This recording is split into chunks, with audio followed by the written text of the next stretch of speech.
So many sights to see, so much history to experience, so many pubs and restaurants to explore.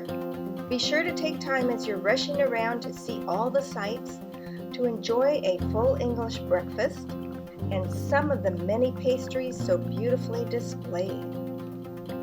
Don't worry about the calories, just enjoy.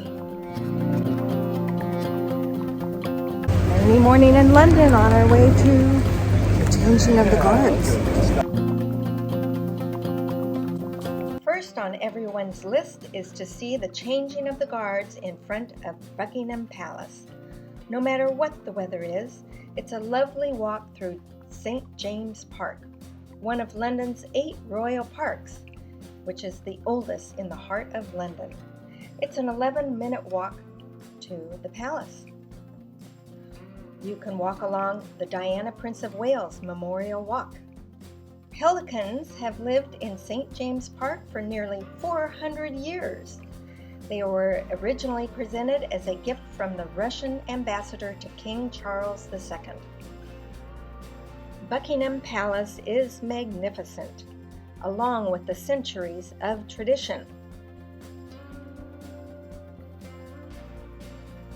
You can see the many stadiums being put in place getting ready for the coronation. At 10:30 a.m., a detachment of the Old Guard forms up in Friary Court, St. James Palace, and is inspected by the captain of the King's Guard. This contingent then marches down the mall toward Buckingham Palace. Everyone is trying to get a glimpse of British soldiers riding on their horses. Take care with your purse, as this is where I got pickpocketed, one of the many memorable experiences touring in London. And there is the famous balcony where the royals stand out and greet and wave to the thousands upon thousands of admirers.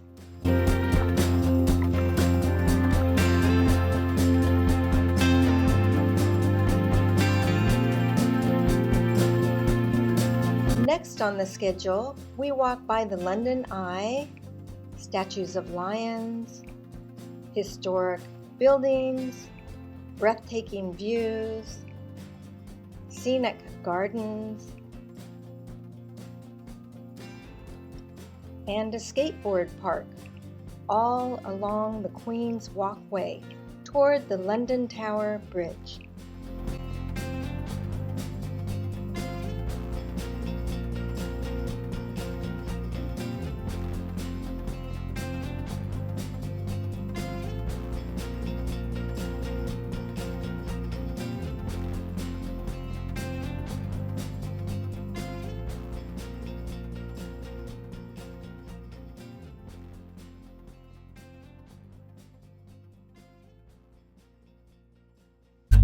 Here you come to the Duchess Walk, just before the London Tower Bridge.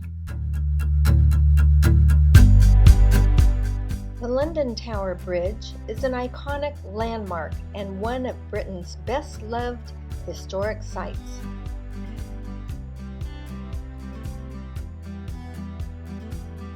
It's just a 10-minute walk across the bridge, with so much history in these very walls and stones of these towers.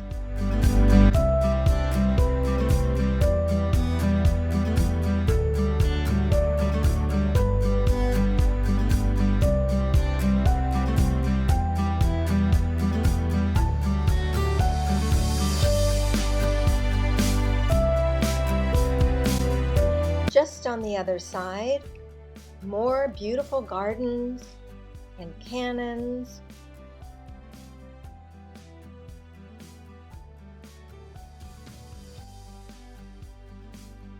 And just beyond is the Tower of London. The Tower of London, officially His Majesty's Royal Palace and Fortress, is a historical castle on the north bank of the River Thames in central London. Many people associate the Tower of London with beheadings and executions. Off with his head! True, the Tower of London held hundreds of prisoners throughout the centuries. Among the prisoners executed on the Tower Green were 3 Queens of England: Anne Boleyn, Catherine Howard, and Lady Jane Grey. It is a common assumption that hundreds of people lost their heads inside the Tower of London. But in reality, throughout its 1,000-year history, only 22 people were executed inside the Tower of London. Just across the street is St. Paul's Cathedral. Its most distinguishing feature is its lead-covered dome, one of the world's largest and tallest domes. Not only is it a spectacular church, but the architecture is second to none.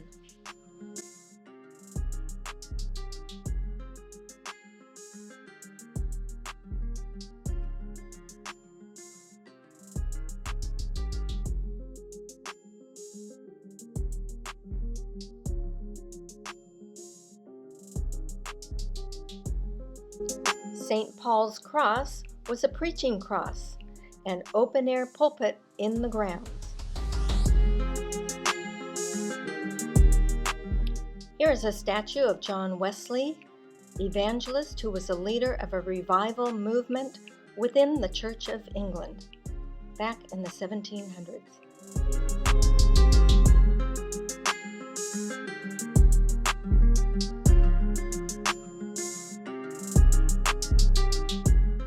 The underground will get you back to wherever you need to go.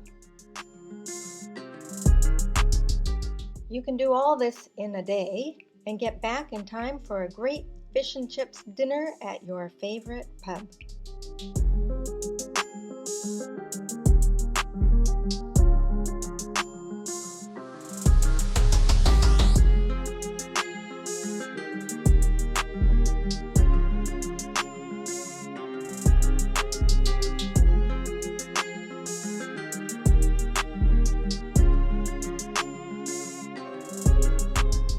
And then you can call home to let everyone know where you are and where you've been.